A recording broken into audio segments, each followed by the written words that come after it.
ओम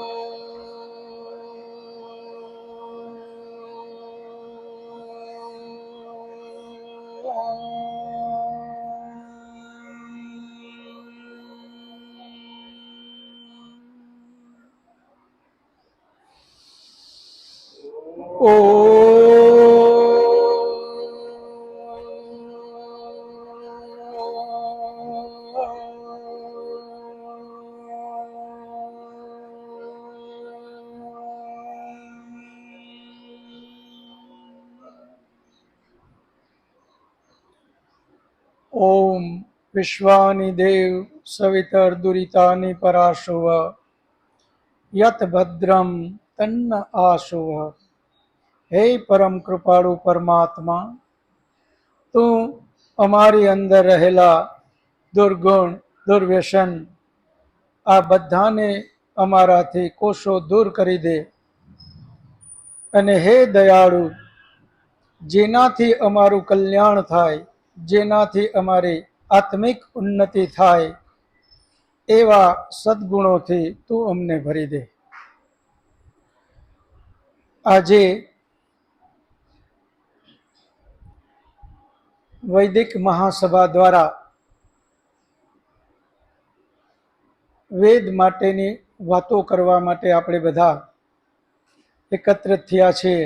આ આપણું 10મું સત્ર છે। આજે તારીખ 22/9/2024,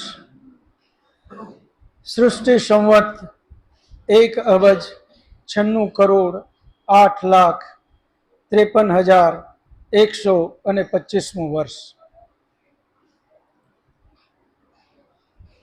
શરૂઆત આપણે ગયા વખતે જે થોડી વાતો કરી એને રિપીટ કરી લઈએ। ગયા 9મા સત્રમાં આપણે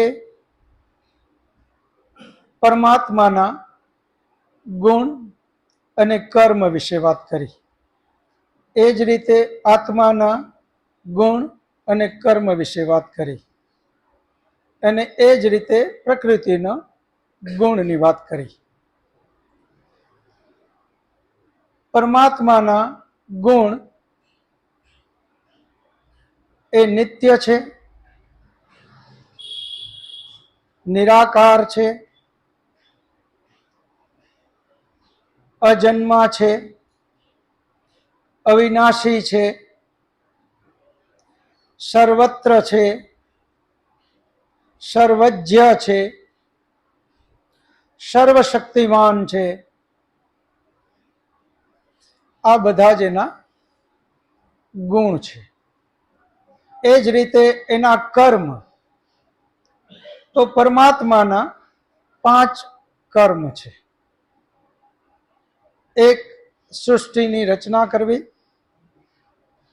બીજું સૃષ્ટિનું પાલન કરવું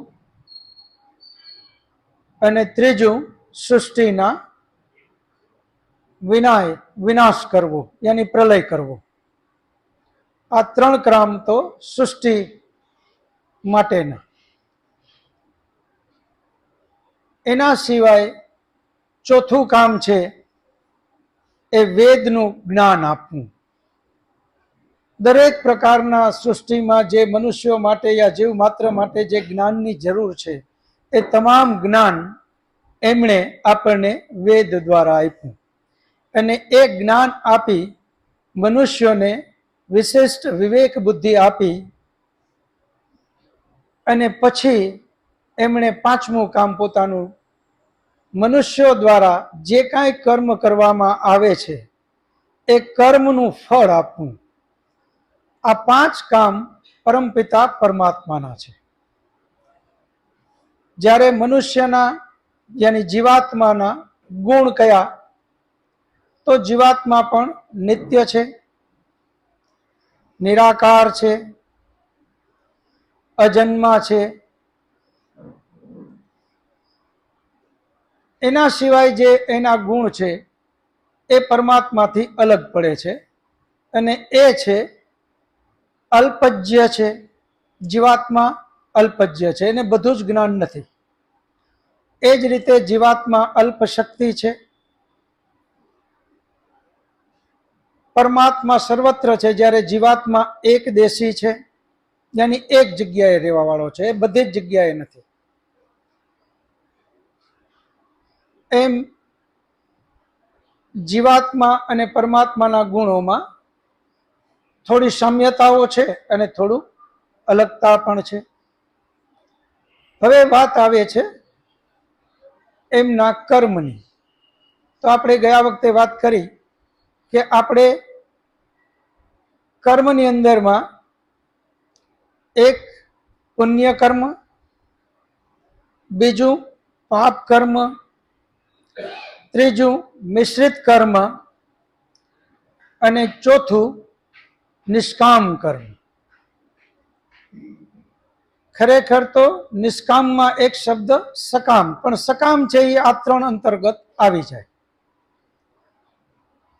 એટલે આપણે 5 નથી કહેતા, 4 કહીએ. અને નિષ્કામ અને સકામ બંને ગણવા હોય તો 5 કર્મ એ મનુષ્યોના છે, યાની જીવાત્માઓના છે. એ જ રીતે હવે પ્રકૃતિની વાત કરીએ તો પ્રકૃતિનો ગુણ તો એ નિત્ય છે. નિત્ય હોય તો એ અજન્મા છે, અનંત છે. આ તો પરમાત્મા, જીવાત્મા અને પ્રકૃતિ એ ત્રણેયમાં જે કોમન ગુણ હોય તો આ 3 ગુણ તો બધાનો કોમન છે.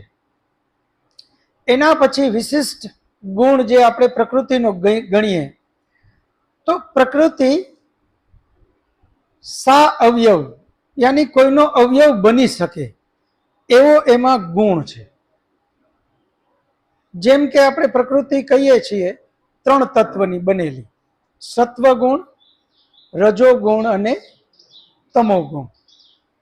તો આ 3 જે છે, સત્વગુણ, રજોગુણ અને તમોગુણ, એમાં એવો ગુણ છે કે જે એકબીજામાં મિક્સ થઈ શકે અને મિક્સ થઈ અને એક નવી વસ્તુ બની શકે.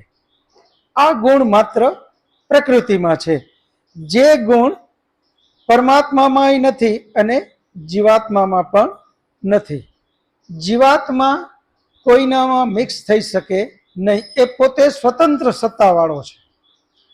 જેટલા જીવાત્માઓ આ બ્રહ્માંડમાં છે, આપણી દ્રષ્ટિએ અસંખ્ય, એ બધા જ જીવાત્માઓ પોતપોતાની રીતે સ્વતંત્ર સત્તા ધરાવે છે, એ કોઈમાં મિક્સ થઈ શકતા નથી. એ જ રીતે પરમાત્મા એક છે અને એ પણ સ્વતંત્ર સત્તાવાળો છે, એ કોઈનામાં મિક્સ થતો નથી. એ દ્રષ્ટિએ અગર આપણે જોવું હોય તો પ્રકૃતિ જે છે એ પ્રકૃતિની પણ સ્વતંત્ર સત્તા તો છે. સત્વ, રજ અને તમ એ મિક્સ થઈને એની પોતાની સ્વતંત્ર સત્તા જ છે, પરંતુ એમાં એવો ગુણ છે કે જે ગુણ એને મિક્સ થવા દે છે અને નવી વસ્તુ ઉત્પન્ન થવા દે છે, જ્યારે એ વસ્તુ જીવાત્મામાં લાગુ પડતી નથી. હવે અહીંયા આપણે ગયા વખતે આપણા વેદ ચિંતન કરવા વાળા જ એક ભાઈનું નામ તો મને અત્યારે બહુ યાદ નથી રહ્યું, પણ એમનો એક પ્રશ્ન હતો કે જીવાત્મા એક દેશી હોય તો પછી એ રૂપ વગરનો એમ કઈ રીતે તમે કહી શકો? જેમ પરમાત્મા નિરાકાર છે એમ તમે જીવાત્માને નિરાકાર કયો તો એ કઈ દ્રષ્ટિએ? જ્યારે એ તો એક દેશી છે. એક દેશી એટલે શું? એક જગ્યાએ રહેવા વાળો. એક જગ્યાએ રહે એનો મતલબ આ શરીરમાં નાનામાં નાનું ભલે એને અણુ પરિમાણ કીધું કે સાવ બારીકમાં બારીક જે કોઈ આંખે ન જોઈ શકાય, ન કોઈ યંત્ર દ્વારા જોઈ શકાય એવો એ જીવાત્મા, નાનામાં નાની બારીકમાં બારીક સાઈઝ, પણ સાઈઝ તો છે ને. હવે સાઈઝ હોય તો એનું રૂપ પણ કહી શકાય, નાનામાં નાનું રૂપ, પણ એ રૂપ આપણે ગણીએ. એટલે એમનો પ્રશ્ન એ હતો કે એક દેશી હોય તો એનું રૂપ આપણે સ્વીકારવું પડે. તો એવો જ પ્રશ્ન ખરેખર પરમાત્મા માટે પણ આપણે થવો જોઈએ. જેમ આત્મા અણુ પરિમાણ છે, તો પરમાત્મા શું છે? મહત પરિમાણ, યાની કે આખા બ્રહ્માંડમાં ફેલાયેલો. હવે આખા બ્રહ્માંડમાં ફેલાયેલો એનો અર્થ શું થાય? એક નાનો ગોળો સમજો તો એનું એક રૂપ થયું, તો એક મોટો ગોળો તો એનું એક રૂપ તો થઈ જ ગયું ને. એ દ્રષ્ટિએ વિચારીએ તો જો આત્મા માટે આપણે એવું વિચારતા હોઈએ કે નાનામાં નાનું બારીક છે એટલે એને રૂપવાળું ગણીએ, એને નિરાકાર આપણે ન ગણીએ, તો મોટો જે છે પૂરા બ્રહ્માંડમાં તો એનું એક રૂપ તો થઈ જ ગયું. એ દ્રષ્ટિએ આપણે અહીંયા વિચારવાનું નથી. અહીંયા એ દ્રષ્ટિએ રૂપની વાત નથી કરતા. સમજવા માટે નિરાકારનો અર્થ એ છે, જેમ કે એક ધુમાડો એક બોટલમાં ભરી એને આપણે બોટલને બંધ કરી દીધી, એ બોટલ ધુમાડાથી ભરાઈ ગઈ. આપણે નરી આંખે દેખાય પણ છે, આપણે એને જોઈ શકીએ. હવે એ ધુમાડાનું રૂપ કયું કહી શકાય? બોટલ. ખરેખર એ ધુમાડાનું રૂપ છે કે બોટલનું રૂપ છે? એ બોટલનું રૂપ છે, એ ધુમાડાનું રૂપ નથી. હવે એ જ ધુમાડાને આપણે કોઈ ત્રિકોણાકારની બોટલ હોય એમાં ભરશું તો એનું રૂપ કેવું થશે? ત્રિકોણાકાર. ચોરસમાં ભરીએ તો ચોરસ થાય, ગોળમાં ભરશો તો ગોળ થશે, લંબગોળમાં ભરશો તો લંબગોળ થશે, તિરછામાં ભરશો તો તિરછો થશે. એનો અર્થ એ થાય કે એ ધુમાડો જે છે એને આપણે કેવું ગણશું? રૂપવાળો કહેશું કે એ નિરાકાર છે? એ આકારવાળો ગણશું કે નિરાકાર? નિરાકાર. એની એ સાઈઝ છે, પરિમાણ એનું છે. તો અહીંયા આત્માને અણુ પરિમાણ, પરિમાણનો અર્થ એ થાય કે એની બાઉન્ડ્રી નક્કી છે. પરિમાણનો અર્થ શું થાય? બાઉન્ડ્રી નક્કી છે. આપણે પરિકરથી આપણે કહીએ ને કે આ એનું અહીંયાથી અહીંયા સુધી એ એનું પરિમાણ. પરિમાણ હોવું એ અલગ વાત છે, પરંતુ રૂપ હોવું, એનું સ્વરૂપ હોવું એ અલગ વાત છે. ધુમાડાનું પરિમાણ છે, એ બોટલની એની સાઈઝ આપણે ગણી લ્યો, માપી લ્યો તો કહી શકાય કે ભાઈ ઉપરથી નીચે સુધી આ પરિમાણ એનું. પરંતુ એને સ્વરૂપવાન જે આપણે કહીએ એ તો આંખેથી દેખાય છે, એટલે હજી એટલું તો આપણે કહી શકીએ કે ભાઈ એ કાળું રૂપ છે એનું. પરંતુ આત્મા માટે તો એ શબ્દ પણ નહીં લાગે, કારણ કે એ તો અતિ સૂક્ષ્મ છે. તો એનું પરિમાણ અહીંયા કીધું છે અણુ પરિમાણ. પરિમાણ અલગ વસ્તુ છે, પરંતુ એનું રૂપ યાની એ નિરાકાર છે.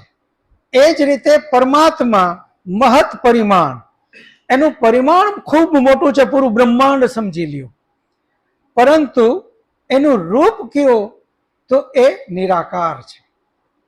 તો પરમાત્મા પણ નિરાકાર અને આત્મા પણ નિરાકાર છે, એટલે એનો કોઈ આકાર નથી. આવી આપણે આપણા રોજની જિંદગીમાં ઘણા ઉદાહરણ લઈ શકાય. જેમ કે પાણી, તો પાણીને આપણે આકારમાં કયો કહી શકશું? તો પાણીનો કોઈ આકાર ન કહેવાય. એ જે આકારમાં ભરીએ એ આકાર એનો આવી જશે. એટલે એનો આકાર નથી, જેમાં ભર્યું એનો આકાર છે.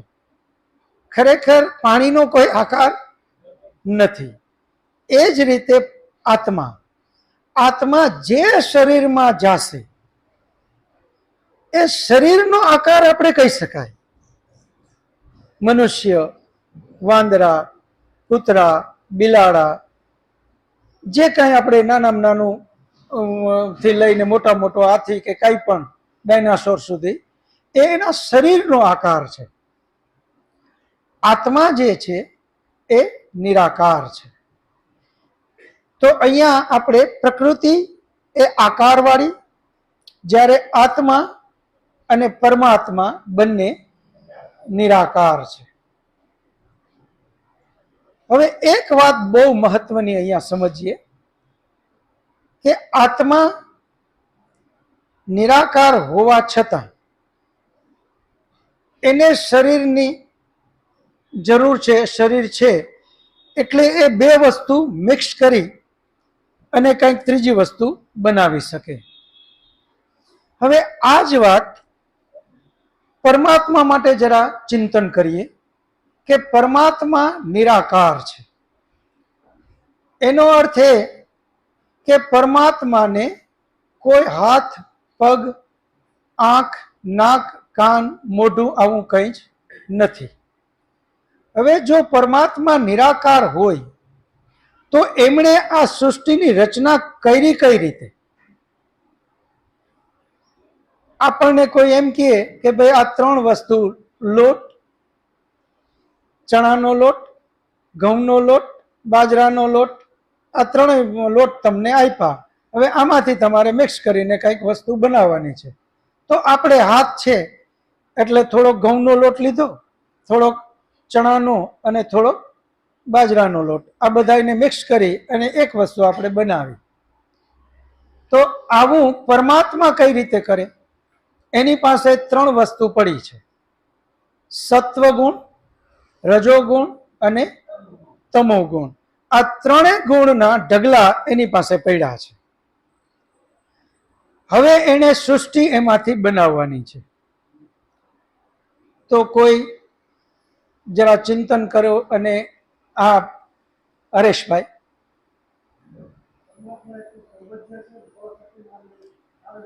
જી જી જી જી, હા, પરમાત્મા જી, સર્વજ્ય, સર્વશક્તિમાન આ જે ગુણ છે ને, હા જી, એટલા માટે એને કોઈની શક્તિમાન હોવાથી જી, કોઈ બીજાની જરૂરિયાત નથી.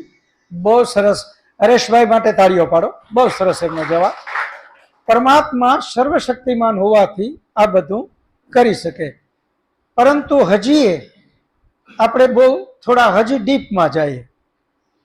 જી, માઇકમાં જ બોલજો, નામ તમારું બોલજો ખાસ. મુકેશ વચ્ચે જ ઉભો રહે. કૌટિલ્યભાઈ છાયા, જી, તમે એમ કીધું કે આ પરમાત્માએ કઈ રીતે કર્યું. જી, પરમાત્મા નિરાકાર છે, પણ એને એવી પરિસ્થિતિઓ ઉત્પન્ન કરી અને એ પરિસ્થિતિઓથી અહંકાર, જે આપણે આની પહેલા વાત થઈ હતી, મહત તત્વ, અને એમાંથી સંયોગો, વસાત, આ બધી વસ્તુઓ ઉત્પન્ન થઈ. એટલે પરમાત્માએ પરિસ્થિતિઓ જે ઉત્પન્ન થઈ એ પરિસ્થિતિઓથી સેલ્ફ એક્ઝિસ્ટન્સ આવ્યું અને સેલ્ફ એક્ઝિસ્ટન્સ માંથી આ રીતે સમગ્ર પ્રકૃતિનું કાળક્રમે ધીરે ધીરે નિર્માણ થયું. ખૂબ સરસ. કૌટિલ્યભાઈ માટે પણ તાળીઓ પાડો. હજુ સામાન્ય માણસને પણ મગજમાં ઉતરી જાય. બહુ સરસ જવાબ હરેશભાઈના અને કૌટિલ્યભાઈના. પણ સામાન્ય આમ તરત જ ગળે ઉતરી જાય કે આ જ એનો જવાબ હોઈ શકે એવું કોઈ કયો જોઈએ. હાજી, પેલા નામ બોલજો અને જવાબ બોલો. નમસ્તે. નમસ્તે. ઈશ્વર છે એ ઈચ્છા કરે છે. દરેક શાસ્ત્રમાં કીધું કે પરમાત્મા સૃષ્ટિનું પ્લાનિંગ કરે ને, હાજી, પ્લાનિંગ કરી અને એ સર્વશક્તિમાન હોય, જે ઈચ્છા કરે છે એ પ્રમાણે અણુ એટલે કે સતરજ ને તમસ એ ગતિમાં આવે છે. ગતિમાં આવે છે એટલે સૌ પહેલા સત્વગુણ જે એકત્ર થાય છે, જી, સત્વગુણમાંથી મહત્વ બને એટલે ઉપર આગળ પાછળ બનતા ચાલતા રહીએ. પરમાત્માને એના સ્થાનમાંથી હલવાની જરૂર નથી. જી, પરમાત્મા સ્થિર રહે છે. બરાબર ઈચ્છા માત્રથી કરે છે. બરાબર એવું માણસ માટે પણ આપણે જોઈએ છીએ. જી આપણે ઈચ્છા કરી છે, જી બરાબર, પણ આત્મા કઈ હલતો નથી. હમ હાથને પગ ને આંખ એનું કામ કરે છે. બરાબર એ પણ પ્રકૃતિને આપણે હલાવી છે. આપણે બહુ સરસ છે પરમાત્મા આખા બ્રહ્માંડને હલાવે છે. જી બહુ સરસ. પ્રવીણભાઈ ઠાકર માટે ખૂબ તાળીઓ કરો. આપણે એક શબ્દ સાંભળ્યો હશે બધાએ, યથા પિંડે તથા બ્રહ્માંડે. જે આ શરીરમાં થાય છે એ જ પૂરા બ્રહ્માંડમાં થાય છે. તમે જુઓ, આ શરીરમાં આત્મા નિરાકાર છે. હવે આ શરીરની અંદરમાં આપણે કાર્ય કઈ રીતે કરીએ છીએ? તો કે આત્મા દ્વારા. હવે આના ઉપર ચિંતન કરો એટલે ત્યાં પરમાત્માનું જે પ્રવીણભાઈ વાત કરીએ બહુ સરસ સમજાઈ જશે કે હવે અહીંયા મેં વિચાર્યું કે મારા હાથ બંને ઉપર ઉઠો એટલે ઉપર જશે. આ બંને હાથ ઉપર ગયા. હવે એમાંથી પછી મેં કીધું કે હવે બે હાથની આંગળીઓ નજીક આવો, એમાં એક એક આંગળી સ્પર્શ કરે, તો આ એક એક આંગળીએ જ સ્પર્શ કર્યું. આ કઈ રીતે થયું? જેમ આ શરીરમાં આત્મા નિરાકાર હોવા છતાં જે આ શરીર કામ કરે છે, આત્માની સત્તા ક્યાં સુધી? તો આ શરીર પૂરતી. એટલે આ શરીર પૂરતો એનો કંટ્રોલ છે, એનો હુકમ ચાલે છે. આ શરીર પૂરતો કોનો હુકમ ચાલે છે? આત્માનો. એ જેમ વિચારે ઈચ્છા માત્રથી કામ થાય. જેમ ભાઈ એક પ્રવીણભાઈ એક શબ્દ વાપર્યો, ઈચ્છા માત્રથી. આત્માની શક્તિથી નહીં, પરંતુ આત્માની ઈચ્છા માત્રથી કામ થાય છે. હવે જ્યારે શક્તિની વાત કરીએ તો શક્તિ આમાં કોની છે? શરીરની જ શક્તિ છે. શરીર જળ છે અને શરીર જે વસ્તુ આરોગે છે, જે ખાય છે, જળને હંમેશા જળમાંથી જ શક્તિ મળે. નિયમ આપણે પેલા શરૂઆતમાં જ લખાયો હતો કે ચેતન કોઈ દિવસ જળને શક્તિ આપી ન શકે, એમ જળમાંથી શક્તિ લઈ ન શકે. ચેતન એનું પોતાની એક સ્વતંત્ર સત્તા છે. એ જ રીતે જળની યાની પ્રકૃતિની એક સ્વતંત્ર સત્તા છે. જળ શરીર યાની શરીર સિવાય જળ જે કંઈ આપણે જોઈએ છે એ જળની જળમાં જ શક્તિથી કામ થાય છે. આપણે ઉદાહરણ તરીકે પંખાને લીધું હતું. આ પંખો ફરે છે, એ કોની શક્તિથી ફરે છે? ઇલેક્ટ્રિક વીજળી. વીજળી એ જળ અને પંખો પણ જળ. એની જ શક્તિ એને મળી અને એ ફરે છે. એ શક્તિ ધીમે ધીમે ઘટે અને પછી એ શક્તિ ઘટી જાય તો એ બંધ થઈ જાય. એમ આ શરીર જળ છે અને જે કાંઈ આપણે ખાઈએ છીએ અને પીએ છીએ, જેમ આ શરીર પંચમહાભૂતનું બનેલું છે, જળ છે, એ જ રીતે આપણે જે ખાઈએ છીએ અને પીએ છીએ એ શેમાંથી બન્યું? પંચમહાભૂતમાંથી જ. એટલે એ પણ જળ છે. એ જળ વસ્તુ આ જળમાં ગઈ, અંદર એની એક વિધિ થઈ, એની પ્રોસેસ થઈ અને એ જ શક્તિ દ્વારા અત્યારે હું બોલી શકું છું, હું જોઈ શકું છું, હું સાંભળી શકું છું, હું હાથને હલાવી શકું છું. આ બધું જ જે હું કરું છું એ કઈ શક્તિ દ્વારા? જળની. પરંતુ ઈચ્છા કોની? આત્માની. જેવો આ શરીરમાંથી આત્મા નીકળી જાય તો શક્તિ બધી અંદર છે, પરંતુ એ કામ નહીં કરે. કારણ કે હવે એને જે આજ્ઞા દેનારું યાની ઈચ્છા કરનારું જે ચેતન તત્વ હતું એ ચેતન તત્વ નીકળી ગયું. તો આ જળ છે એ જળમાં સમાહિત થઈ જશે. જેમ આ શરીરમાં આત્મા દ્વારા બધા જ કાર્ય થાય છે, યાની આત્મા દ્વારા માટે પણ સ્પષ્ટતા ખાસ બધા મગજમાં રાખજો કે આત્માની ઈચ્છા માત્રથી. આત્માની શક્તિથી નહીં, ઈચ્છા માત્રથી. શક્તિ તો જળની જળ દ્વારા જ.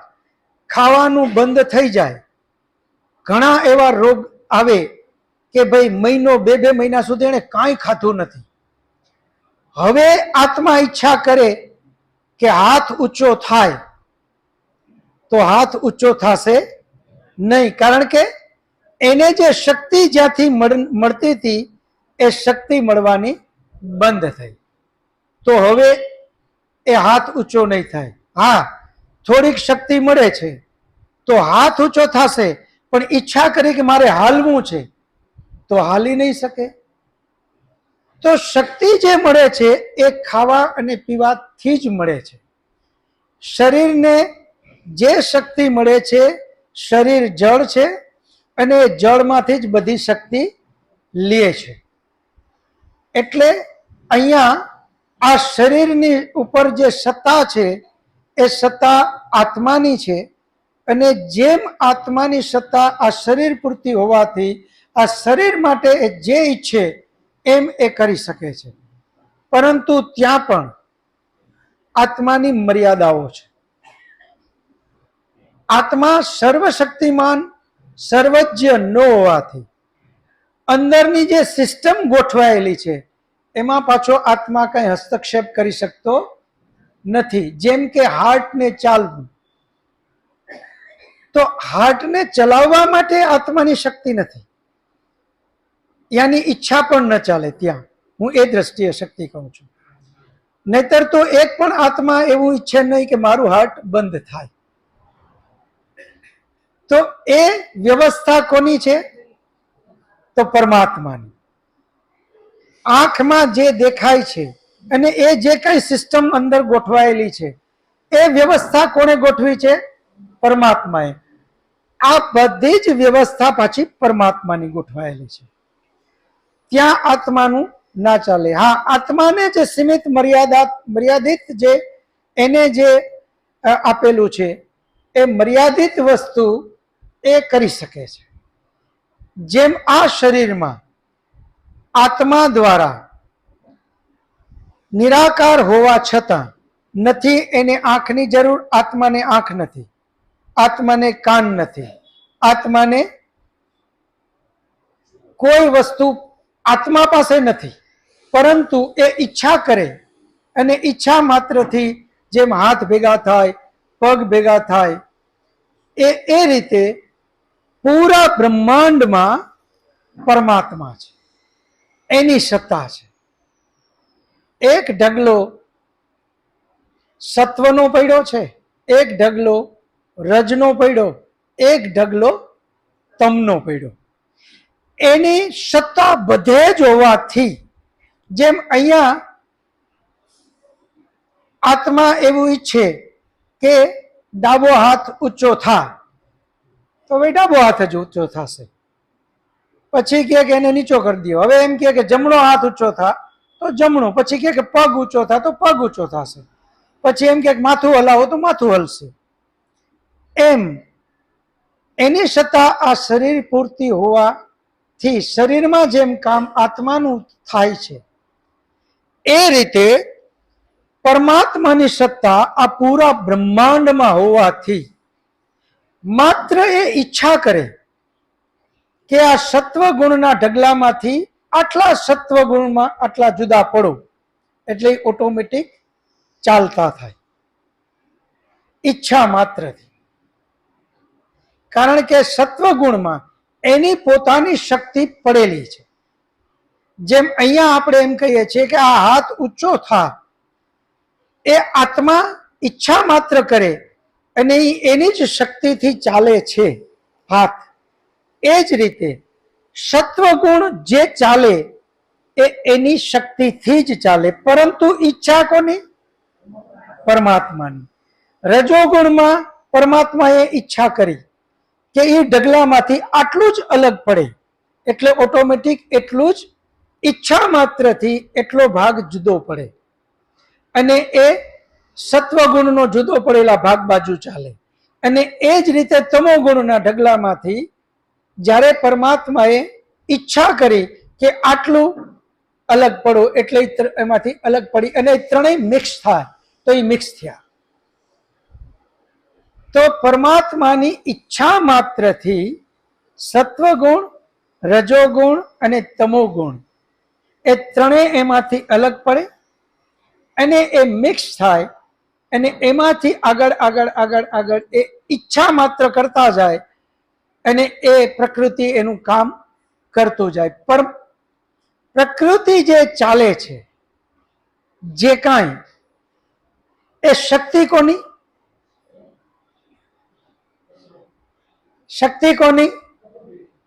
પ્રકૃતિની જ પોતાની. પરમાત્મા ચેતન સત્તા છે. પરમાત્મા ચેતન હોવાથી જળને શક્તિ આપી શકે નહીં, અને એની પોતાની સ્વતંત્ર સત્તા છે પરમાત્માની. એટલે એ કોઈની શક્તિ લઈ પણ ના શકે અને કોઈને શક્તિ દઈ પણ ના શકે. અહીંયા જો આ બહુ ખાસ સમજો, આ બહુ અતિ સમજવા જેવી વાત છે. પ્રકૃતિ જે છે એ પ્રકૃતિની પોતાની એક સ્વતંત્ર સત્તા છે, એટલે એની શક્તિ એ એની શક્તિ છે. આજનું સાયન્સ પણ આ જ વાત કરે છે. Matter can not produce nor destroy, યાની શક્તિ ન ઉત્પન્ન કરી શકાય ન ખતમ કરી શકાય. તો જે આ પ્રકૃતિમાંથી જે કંઈ આપણે શક્તિ છે એ એની પોતાની છે, એને માત્ર અલગ અલગ રૂપાંતરિત કરી શકાય. તો પરમાત્મા અત્યારે શું કરે છે? રૂપાંતરિત કરે છે. સત્વ, રજ અને તમ એને મિક્સ કરી અને એ જે પેલું પ્રકૃતિનું નામ, એમાંથી શું બન્યું? પેલું મહતત્વ. એને મહતત્વમાં રૂપાંતરિત કર્યું. પરમાત્માએ પોતાનું એમાં કાંઈ નાખ્યું નથી. જેમ અહીંયા આત્મા આ બે હાથને ભેગા કરી અને એકદમ આકડિયા વળાવી દે, એક શક્તિનું અલગ થયું. એમાં આત્માની કોઈ શક્તિ નથી, એની તો માત્ર ઈચ્છા છે. એ જ રીતે સત્વ, રજ અને તમ એને મિક્સ કરી અને જે તત્વ બનાવ્યું એમાં પરમાત્માની ઈચ્છા માત્રથી આપણે આ બનાવી શક્યા. પરમાત્મા પેલું તત્વ મહતત્વ બનાવ્યું, પછી એમાં ઈચ્છા કરી કે મહતત્વમાંથી એક ટુકડાને કીધું કે જુદો થા, એટલે એક ટુકડો જુદો થયો. વળી પાછા સત્વ, રજ અને તમના ઢગલા પડ્યા જ છે. એમાંથી ઓછા વધતા પ્રમાણમાં પરમાત્માએ ઈચ્છા કરી કે ભાઈ હવે મારે આગળ આવું બનાવવું છે, તો સત્વગુણ વધારે જરૂર પડશે, તો એને વધારે ઈચ્છા કરી. રજોગુણ વધારે, તો એને એટલા પ્રમાણમાં. તમો ગુણ ઓછા વધતા પ્રમાણમાં, તો એને પ્રમાણમાં. એને માત્ર ઈચ્છા કરી, એ ડગલામાંથી એ આગળ આવ્યા તત્વ. અને અહીંયા જે મહતત્વ હતું એમાંથી જે ટુકડો પરમાત્માએ અલગ કર્યો, એની અંદરમાં એ બધા મિક્સ થયા. તો જે ઓરિજિનલ મહતત્વ હતું એમાં ફરી પાછા ફેરફાર થઈ ગયા, કારણ કે વળી પાછો ઓછા વધતા પ્રમાણમાં કરી અને એણે એમાં પણ ફેરફાર કર્યા. તો એમાંથી જે તત્વ બન્યું એ તત્વનું નામ શું? અહંકાર. હવે એ જે અહંકાર જે છે એનો ઢગલો હવે એક નક્કી થયો. હવે એ અહંકારમાંથી વળી પાછું પરમાત્માએ ઈચ્છા કરી કે ભાઈ એમાંથી થોડુંક અલગ પડો, એટલે અહંકારના ઢગલામાંથી એક ટુકડો અહંકારનો જુદો પડ્યો. હવે એમાં વળી પાછું મહતત્વમાંથી થોડુંક અલગ કરવાનું, સત્વમાંથી, રજમાંથી અને તમમાંથી વળી પાછો ફેરફાર કર્યા અને એમાં નાખ્યું અને એક વળી પાછું અલગ બધું એમાંથી બનાવવાનું. એ ઈચ્છા માત્રથી અહંકારમાંથી શું બન્યું? તો 5 તન્માત્રા, જેને આપણે 5 સૂક્ષ્મભૂત કહીએ, અને ઉભય ઇન્દ્રિયો, 5 જ્ઞાનેન્દ્રિય, 5 કર્મેન્દ્રિય અને મન. આ બધું એમાંથી બન્યું. એ જે બન્યું એમાં વળી પાછો વિચાર કર્યો, ઈચ્છા કરી પરમાત્માએ, અને એ ઈચ્છાની અંદરમાં ફરી પાછું આ બધું મિક્સ કર્યું અને એમ કરતા કરતા કરતા કરતા છેક 5 મહાભૂત, અને એ 5 મહાભૂત જે ઢગલા હતા એ 5 મહાભૂતમાં પોતે ઈચ્છા કરી અને એમાંથી જ સૂર્ય, ચંદ્ર, તારા, પૃથ્વી, આ જે કાંઈ દેખાય છે નરી આંખે અને નથી દેખાતું એ બધું જ પરમાત્માએ ઈચ્છા માત્રથી બનાવ્યું. તો આજે આપણે આટલી જ વાત કરી શકશું. હવે કોઈને આમાં પ્રશ્ન હોય તો કયો. જી ભાઈ પેલા નામ બોલજો અને આજે એક વધારાની વાત તમે કરજો. તમે જેમની પ્રેરણાથી અહીંયા આવ્યા હોય એમનું પણ નામ લેજો, એટલે ખ્યાલ આવે કે કોની પ્રેરણા દ્વારા તમે અહીંયા આવ્યા. મારું નામ દિવ્યેશ કકાસણિયા છે. હું મનસુખભાઈ સુવાગીની પ્રેરણાથી આવ્યો છું. ખૂબ સરસ. અને મારો ક્વેશ્ચન કર્મને લગતું છે કે આપણે મનુષ્ય જીવનમાં કર્મનું ફળ ભોગવવાનું હોય એવું આપણે કહીએ છીએ, તો કોઈ નાનું બાળક હોય એને કઈ વસ્તુનો ખ્યાલ નથી હોતો, પછી કોઈ અસ્થિર મગજનું માણસ હોય તો એને પણ એ વસ્તુનો કઈ કરે છે એનો કઈ ખ્યાલ ન હોય, ને કોઈ વ્યવસ્થિત જાણતો હોય બધી વસ્તુ એ પણ કર્મ કોઈ કરે છે, ત્રણેય વસ્તુ એક જ કર્મ કોઈ કરે છે, તો એ ત્રણેયનો કઈ રીતનું ફળ મળે? કે જે ગમે એ વસ્તુ ખોટી કરી છે તો કોઈનું ચાલો માની લો કે ભૂલથી ખૂન થઈ ગયું છે, કે જે બાળક બુદ્ધિ છે કે આ ગમે કીડીને મારી નાખે છે કે એ રીતનું, પછી કોઈ અસ્થિર મગજનું વ્યક્તિ છે અને કોઈ વ્યવસ્થિત બધું જાણે છે, આ ત્રણેયના કર્મમાં કઈ રીતે આપણે ડિફરન્શિએટ કરી શકીએ? બહુ સરસ આપનો, એમના માટે તાળીઓ પાડીએ. તાળીઓ પાડવાથી એક તો આપણી નિંદર વહી જાય, એટલે વચ્ચે વચ્ચે તાળીઓ પાડતી રહેવી એટલે ઊંઘ ના આવે. નામ દિવ્યેશભાઈ. દિવ્યેશભાઈ, જે કર્મ આપણે કરીએ છીએ એની અંદરમાં આપણી જે ભાવના છે એનું મહત્વ ખૂબ છે, અને એની સાથે સાથે આપણું જે જ્ઞાન છે એનું પણ ખૂબ મહત્વ છે. તમે જેમ હમણાં વાત કરી કે એક નાનું બાળક જે કર્મ કરે છે, તો આપણા વેદની અંદરમાં જ્યાં સુધી એ બાળક ઈરાદાપૂર્વક કર્મ ન કરતું થાય ત્યાં સુધીની જે એની ઉંમર છે, તો ત્યાં સુધી એને એવા કોઈ લાગુ પડતું નથી. પરંતુ જેવું એ સમજણું થઈ ગયું અને પછી ઈરાદાપૂર્વક એ કર્મ કરે છે એટલે તરત જ એના કર્મનું ફળની એને શરૂઆત થશે. હા, કર્મના ફળ ને આપણે દરેક જગ્યાએ નહીં લઈ શકીએ. જેમ કે એક નાનું બાળક એ કોઈ ગરમમાં ગરમ વસ્તુ છે અને એને અડવા જાય અને એ દાજે, તો અહીંયા આપણે શું કહેશું કે એના કર્મનું ફળ એને મળ્યું. આવું નહીં અહીંયા આવી શકે. એ એના કર્મનું ફળ નથી, કારણ કે એણે ઈરાદાપૂર્વક એણે કરેલું નથી, એ માત્ર એનું પરિણામ છે, કર્મનું પરિણામ છે. એ જે કંઈ કર્યું છે એને કંઈ ખ્યાલ જ નથી. એ બાળક છે, એને તો એમ હતું કે ભાઈ હું આ રમતા રમતા પહોંચી ગયો અને એના લીધે એ દાજી ગયું. તો હવે એને પણ એ પરિણામ તો એને ભોગવવું જ પડશે. એ પરમાત્મા તરફથી કે કોઈના તરફથી એને અપાયેલો દંડ નથી, એ માત્ર ભૂલથી થયેલું એક કર્મ છે. અને એને લઈને છતાં પણ એ જેટલા પ્રમાણમાં દાજી ગયું બાળક, તો એટલું તો એને પીડા સહન જ કરવી જ પડશે. એ પ્રમાણે તમે હવે મોટી ઉંમરમાં આવતા જાઓ. કોઈ મોટી ઉંમરનો વ્યક્તિ એક કર્મ કરે છે, એમાં એવી એને કોઈ ભાવના નથી. જેમ કે કોઈ ગાડી લઈને જાય છે અને એ ગાડી લઈને જતા જતા એની કોઈ એવી બેફામ ચલાવતા નથી, કોઈ એને એવું નશો કરવા વાળી વસ્તુ લીધી નથી, પોતાની સિસ્ટમમાં જ જાય છે.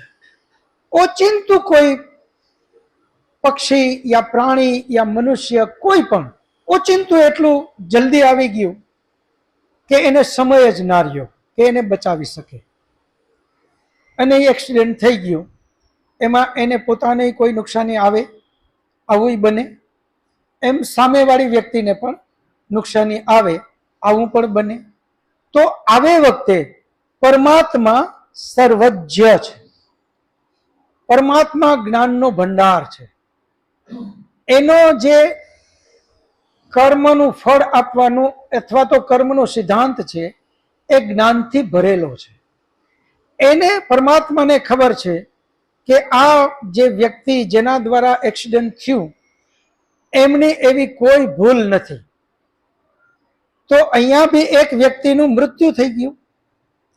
એ જ રીતે એક બીજો વ્યક્તિ જે બેફામ ચલાવે છે, નશો કર્યો અને એણે ગાડી કોઈ સજ્જન વ્યક્તિને ઉડાડી દીધો, તો એણે પણ એક વ્યક્તિમાં ત્યાંય મૃત્યુ થયું. અહીંયા કેસમાં પણ એક મૃત્યુ થયું. બંનેનો દંડ એક નથી. અહીંયા આ વ્યક્તિની કોઈ ભૂલ ન હોવાથી, અને આ નિયમ માત્ર પરમાત્માનો જ નહીં, ઇવન આપણી કોર્ટમાં પણ આ જ ચાલે છે. જો આપણે ઈરાદાપૂર્વક કોઈને કરીએ અથવા આપણી ભૂલના હિસાબે કોઈને આવું ભોગવવું પડે તો દંડ આપણો વધારે છે. પરંતુ આપણે નિર્દોષ છીએ, આપણે કોઈ એવો ઈરાદો નહોતો ને આપણાથી ભૂલથી કોઈ પાપ થઈ ગયું છે, તો આપણને દંડ આપણી કોર્ટમાં પણ ઓછો છે. અને એ જ નિયમ આપણી કોર્ટવાળાએ લીધો છે ક્યાંથી? પરમાત્માની કોર્ટમાંથી. પરમાત્માની કોર્ટમાં પણ આ જ નિયમ છે કે જ્યાં જેની જેવી ભૂલ, જેવો એની ઈચ્છા, જેવો એનો ઈરાદો, જેવું એનું પોતાની ઈચ્છાપૂર્વક જે કરેલું એ બધા પ્રમાણે તો દંડ વધતો જાય. જ્યારે ઈચ્છા નથી, ભૂલથી જે પાપ થઈ ગયું, પાપ તો છે જ, એનો દંડ એને મળશે, પરંતુ એ દંડ પ્રમાણમાં બિલકુલ ઓછો હશે. તો અહીંયા પરમાત્માનું જે દંડ આપવાની જે એક સિસ્ટમ છે એ પણ જેમ જ્ઞાન છે, જેમ કે એક વ્યક્તિ વેદનું જ્ઞાન એમની પાસે છે, પરમાત્માના કર્મનો ફળ આપવાનો સિદ્ધાંત જાણે છે, એ જાણતો હોવા છતાં જો ખોટું કરે તો એને પરમાત્મા દંડ વધારે આપશે. એક વ્યક્તિને એનું જ્ઞાન નથી અને ભૂલથી કરે છે તો દંડ તો એને મળશે, પરંતુ ઓછો મળશે.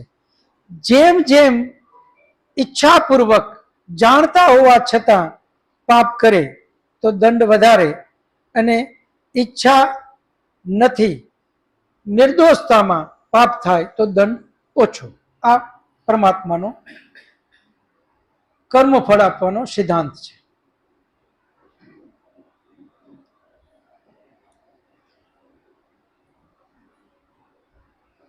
વાલજીભાઈ ટોલરિયા, પરિવારજનોના કર્મની અસર આપણા પર થાય? બહુ સરસ. ખરેખર વાલજીભાઈ માટે તાળીઓ પાડો. બહુ સરસ. વાલજીભાઈએ એવો પ્રશ્ન કર્યો કે પરિવારજનોમાંથી કોઈ પણ કર્મ કરે તો એની અસર બીજા ઉપર થાય. તો અહીંયા શબ્દ ફરક છે. વાલજીભાઈ, તમે એમ કીધું છે કે પરિવારમાં કોઈ કર્મ કરે એની અસર થાય તો થાય. હજી હું તમને કહું આખું, એની અસર થાય તો થાય, 100% થાય. પરંતુ અહીંયા તમે એવો જો શબ્દ વાપરો કે પરિવારમાં કોઈએ કર્મ કર્યું એનું ફળ બીજાને મળે, તો ના. ગીતાનો મહાન શ્લોક, જે કર્મ કરે, જેવું કરે, જેટલું કરે, એને એવું અને એટલું ભોગવવું જ પડે.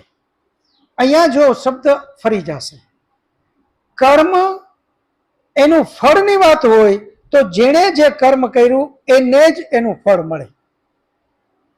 પરંતુ કર્મની અંદરમાં અલગ અલગ વિભાજન છે. એક કર્મ કરવું એનું ફળ એને જ મળે, જ્યારે કર્મનું પરિણામ એ પરિણામ અલગ અલગ હોઈ શકે. હમણાં જ આપણે જેમ વાત કરી, એક વ્યક્તિએ કર્મ કર્યું, ગાડી જેમ તેમ ચલાવી અને એણે એક્સિડન્ટ કર્યું, તો એનું પરિણામ શું આવ્યું? એક વ્યક્તિનું મૃત્યુ. આ એનું પરિણામ છે.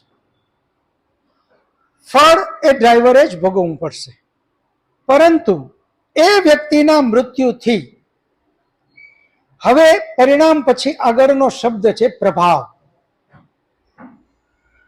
પ્રભાવ એ બધાને લાગુ પડશે, સારો અને ખરાબ. જેમ કે એક વ્યક્તિનું એ મૃત્યુ થયું, હવે એના પત્ની, એના બાળકો, એના માતા પિતા, એના સગાવાલા, એના મિત્રો બધા જ દુખી થશે. આ દુખી જે થાય છે એ ફળ નથી, કારણ કે કર્મ એણે નથી કર્યું.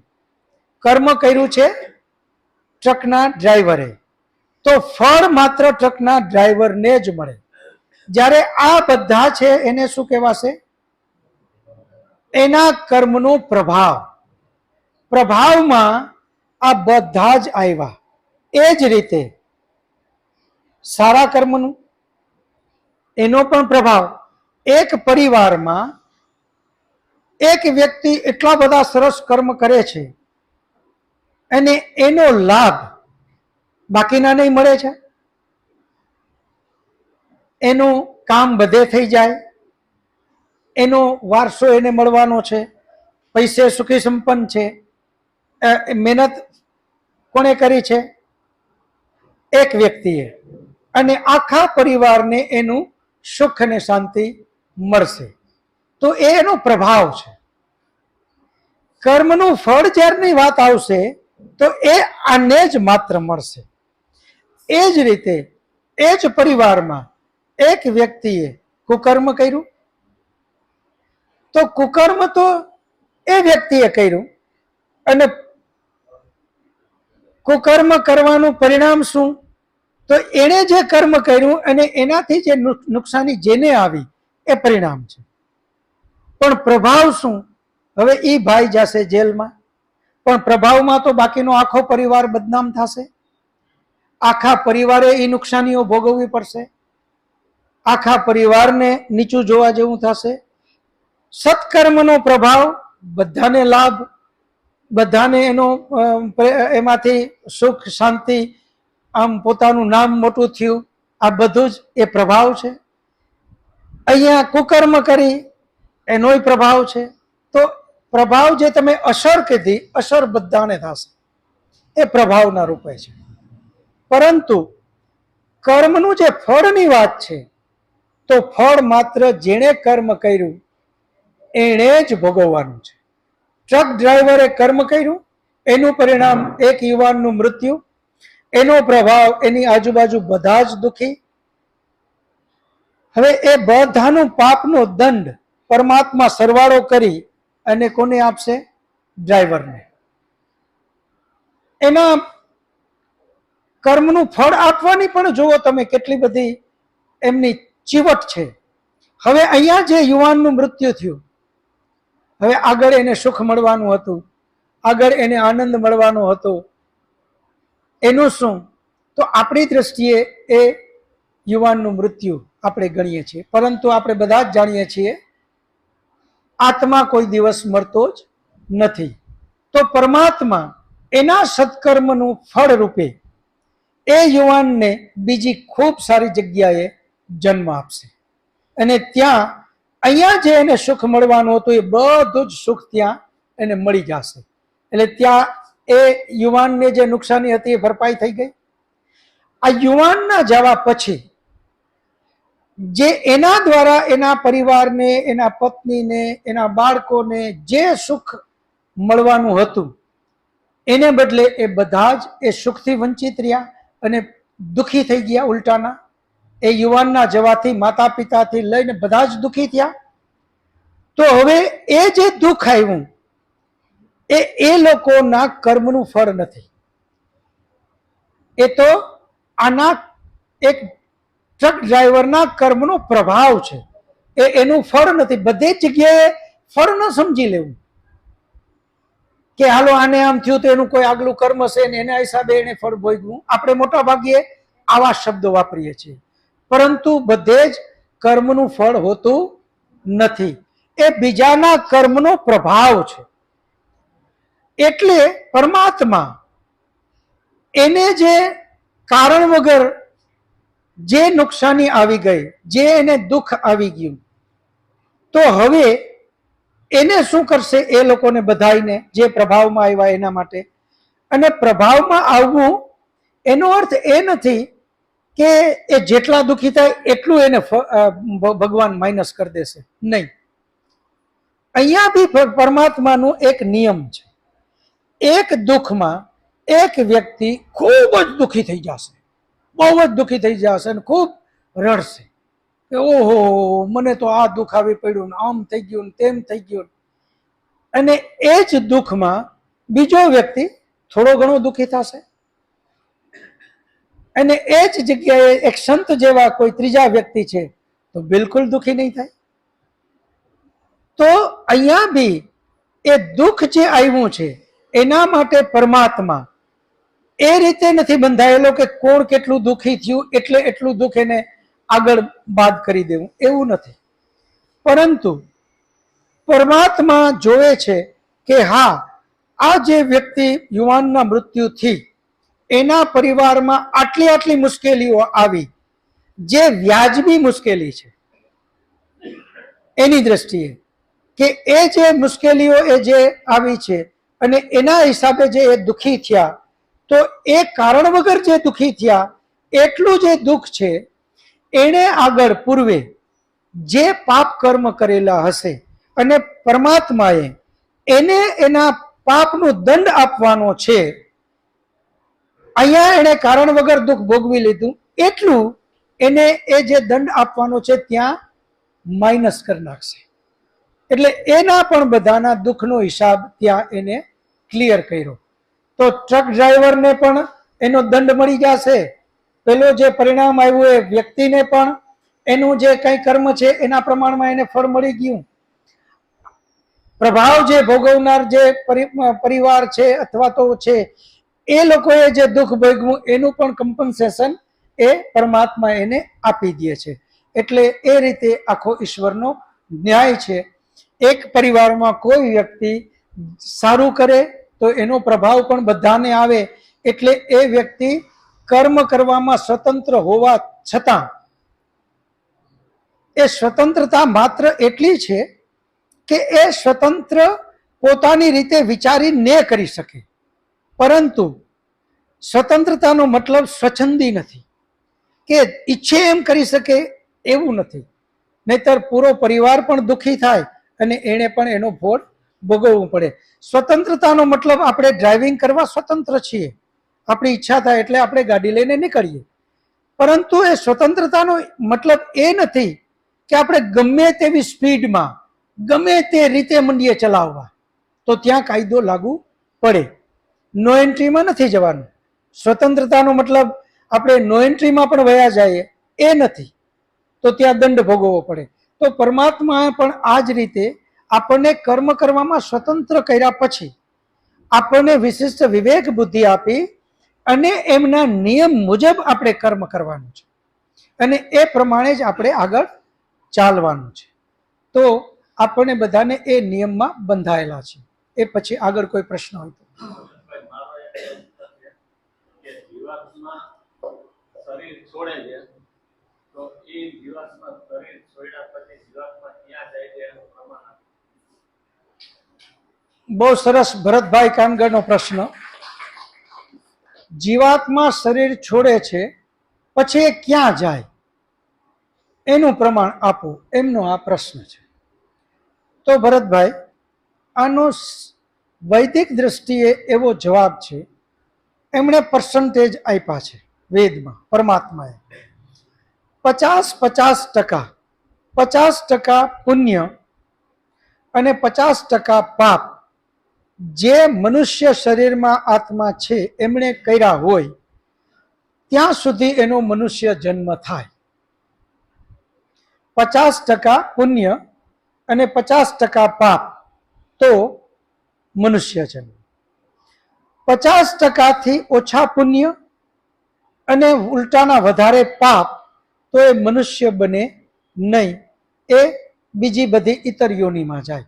પછી એ કોઈ પણ જેવે કેટલા પાપ ને પુણ્ય એના પ્રમાણમાં એ પરમાત્માની વ્યવસ્થાથી અલગ અલગમાં જાય. હવે અહીંયા 50%થી વધારે પુણ્ય અને પાપ ઓછા, તો મનુષ્યમાં પણ કેટેગરી ઘણી બધી છે. તમે જોવો છો કે આપણામાં પણ કેટલી બધા અલગ અલગ અલગ અલગ અલગ મનુષ્ય છે. તો એ પ્રમાણે એનો જન્મ જેમ સારા પુણ્ય એમ સારી સારી સારી સારી જગ્યાએ એ પરમાત્મા એ આત્માને મોકલતો જાય. તો આ તો થઈ ગયું વૈદિક દ્રષ્ટિએ એક પ્રમાણ. હવે આપણે આપણા આગળનો જન્મ કેવો થશે કોઈ જાણતું હોય કે ન જાણતું હોય, પણ પોતાએ તો નક્કી કરી જ લેવું કે મારો જન્મ ક્યાં થશે. કારણ એ છે કે કોઈના કર્મ વિશે આપણને ખબર નથી, એકબીજા આપણે જાણતા નથી, પરંતુ પોતપોતાના કર્મ માટે તો આપણે બધા જ જાણીએ છીએ. હવે આપણે બધા જ જાણીએ છીએ કે મારા કેટલા સારા કર્મ ને મારા કેટલા ખરાબ, એટલે એ પોતાને તો ખબર હોવી જ જોઈએ કે મારો હવે પછીનો જન્મ ક્યાં થશે. કારણ કે આ પરમાત્માનો ક્લિયર મેસેજ છે કે જેટલા પ્રમાણમાં તમારા પુણ્ય કર્મ અને જેટલા પ્રમાણમાં તમારા પાપ કર્મ એ પ્રમાણે હું તમને બીજે મોકલીશ. આ એનું ક્લિયર એણે કહી દીધું, આપણે બતાવી દીધું. હવે બીજા કોઈ જાણે કે ન જાણે, પણ બધા પોતપોતાના કર્મથી બરાબર પરિચિત છે. બરાબર આપણે બધા જાણીએ છીએ કે આપણો જન્મ થી મૃત્યુ સુધી આપણે જે કાંઈ કર્મ કર્યા, અને માત્ર કર્મ નહીં, એમાં ઘણી બધી અલગ અલગ વિધિઓ છે, એને પણ આપણે જાણવી પડશે. અને પછી આપણે નક્કી કરવું પડશે કે હવે મારો જન્મ આગલો ક્યાં થશે. તો એ આપણે તો બધા જાણીએ જ છીએ. એટલે આપણી કર્મની વ્યવસ્થા છે અને એ પ્રમાણે અહીંયા આગળ જગ્યા છે, તો એ પ્રમાણે આપણે બધાને ખબર છે કે આપણો આગલો જન્મ ક્યાં થશે. હવે કોઈનો પ્રશ્ન હોય તો.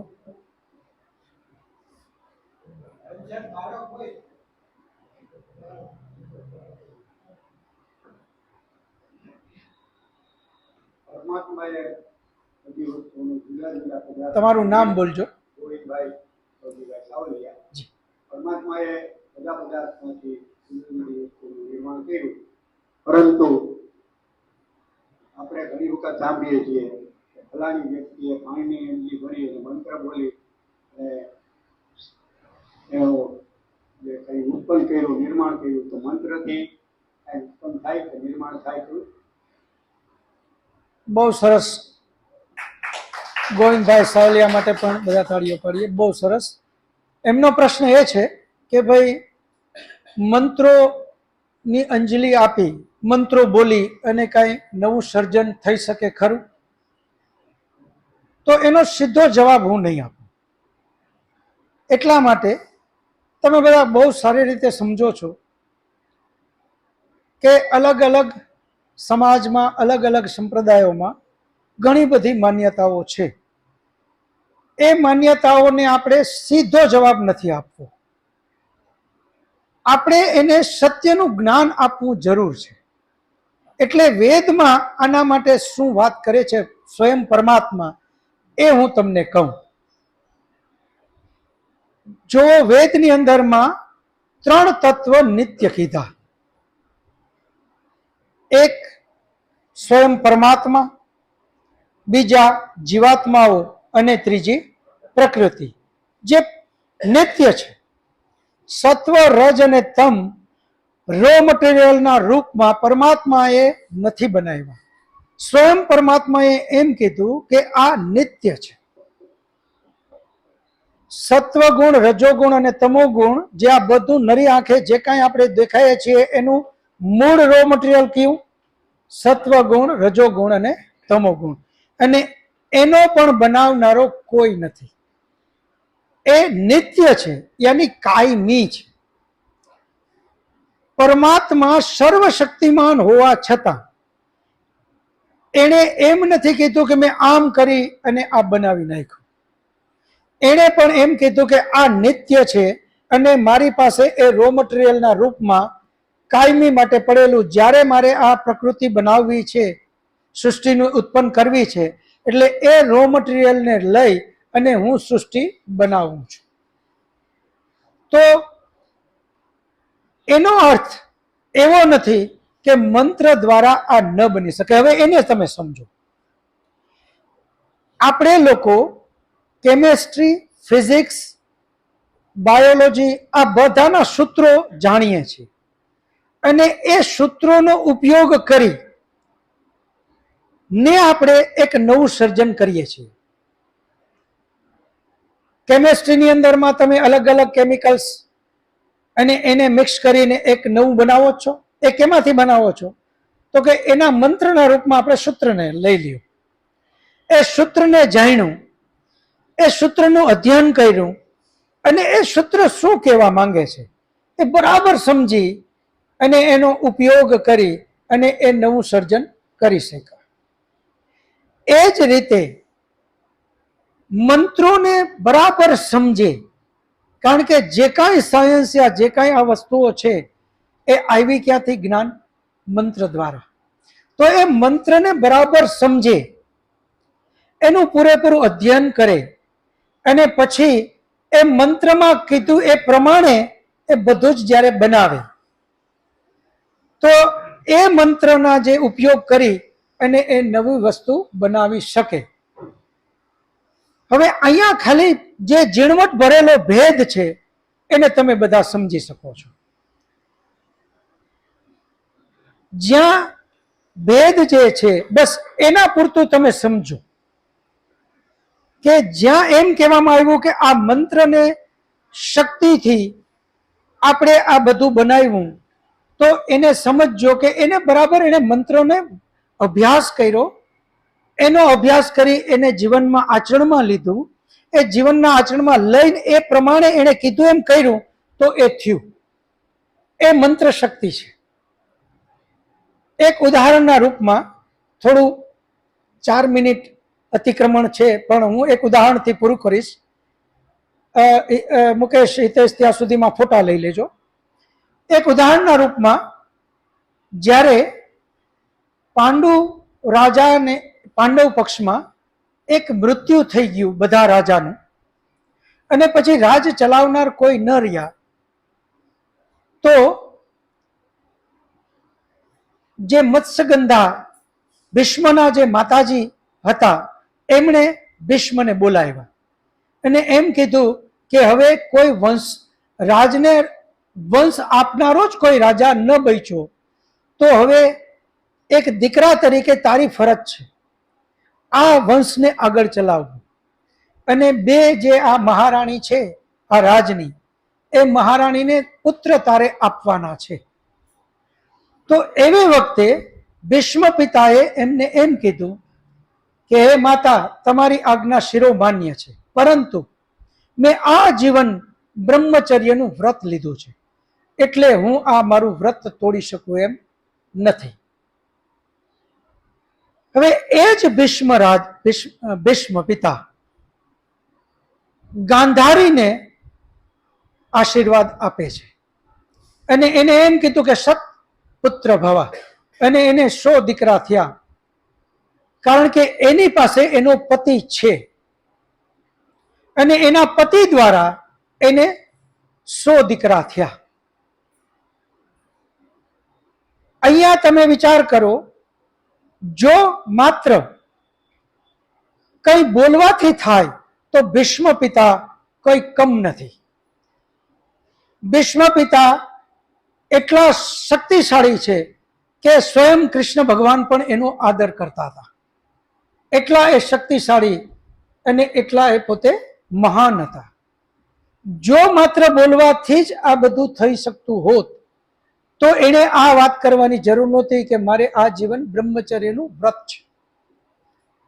તો એ મંત્રો પણ જાણતા હતા, એ શાસ્ત્રોનું ખૂબ ગહન અધ્યયન એમની પાસે હતું. કૃષ્ણ ભગવાન જ્યારે દુર્યોધનની સામે વિરાટ રૂપ જ્યારે ધારણ કરે ત્યારે એના દર્શન કોણ કરી શકાતા? તો એમાં એક ભીષ્મ પિતા, એ એટલા તપસ્વી પણ હતા. આ વાત હું એટલા માટે કરું છું કે અહીંયા આપણે આ બધી વાતને બરાબર ચિંતન મનન કરીએ. અને એના પછી મત્સ્યગંધા યાની શાંતવનુના પત્ની, એમણે ભીષ્મને એમ કીધું કે હવે તું નહીં તો મારો એક બીજો દીકરો છે, અને એ વ્યાસ ઋષિ. વ્યાસ ઋષિને બોલાવો, એના દ્વારા આપણે આ રાજને, વંશને આગળ ચલાવવો પડશે. કારણ કે આવું મહાન ચરિત્ર જ એમને જોતું હતું કે એ મહાન ચરિત્રના જ સંતાન મહાન બને, અને તો જ આ વંશને એક મહાન સંતાન મળે. એટલે એમને બોલાવવાનું કીધું. અને પછી એમના દ્વારા બે, એમની મહારાણી અને એક દાસી, જે દાસી પુત્ર તરીકે વિદુર, અને બે મહારાણી દ્વારા પાંડવ અને ધૃતરાષ્ટ્ર એ મળ્યા. તો અહીંયા કહેવાનો અર્થ એ છે કે દરેક જગ્યાએ આપણે આ બધું જ અધ્યયન કરવું પડશે. અને અધ્યયન કર્યા વગર કોઈ વાતને આપણે સીધી સ્વીકારી લેશું તો આપણે એનો સીધો વિરોધ પણ નહીં કરીએ અને સીધું સ્વીકારશું પણ નહીં. જેમ જેમ જેમ જેમ ચિંતન મનન આગળ આવતું જશે એમ એમ આપણે આ બધી વાતનું સારું અને ખરાબ એમને વિભાજન કરતા જશું અને આગળ આગળ આપણી યાત્રાને આગળ વધારશું. સમય થોડો વધારે લેવાઈ ગયો, ક્ષમા કરશો. શાંતિ પાઠ કરી અને બધા પ્રસાદ લઈ અને પછી છૂટા પડશું. ઓમ ધ્યો શાંતિ અંતરિક્ષમ શાંતિ પૃથ્વી શાંતિરાપઃ શાંતિરૌષધયઃ શાંતિः વનસ્પતયઃ શાંતિર્વિશ્વે દેવા શાંતિર્બ્રહ્મ શાંતિ સર્વં શાંતિः શાંતિરેવ શાંતિ સામા શાંતિરેધિ. ઓમ શાંતિ શાંતિ શાંતિ. सर्वेभ्यो नमः. सबको सादर नमस्ते जी. બે હાથ જોડી બધા એકબીજાને નમસ્તે કરી લઈએ. નમસ્તે નમસ્તે.